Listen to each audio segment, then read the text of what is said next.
Evet, Şahin Bey Belediyesi olarak kentsel dönüşüm çalışmalarımızı aralıksız bir şekilde devam ettiriyoruz.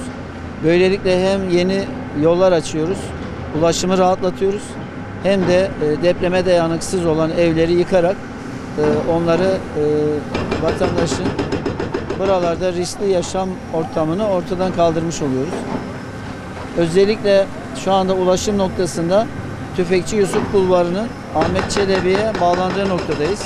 Buradan Cengiz Topel Caddesi üzerinde şu anda yıkım çalışmalarına başladık.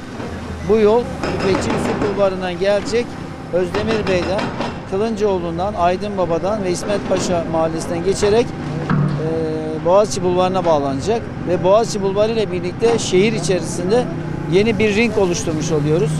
Özellikle İnönü Caddesi'ne alternatif ve İnönü Caddesi'nin 2 katı genişliğinde, 40 metre genişliğinde yeni bir bulvar açıyoruz.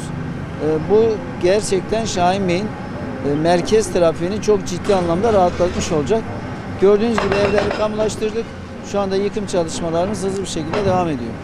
Burada tabii kentsel dönüşüm çalışmalarında şu anda hedeflediğimiz Boğaziçi Bulvarı'nın 2. etabında %54 seviyesine ulaştık kamulaştırmada. Hedefimiz bu yıl sonuna kadar bu kamulaştırma işlemlerini tamamlayıp bu yolu trafiğe açmak.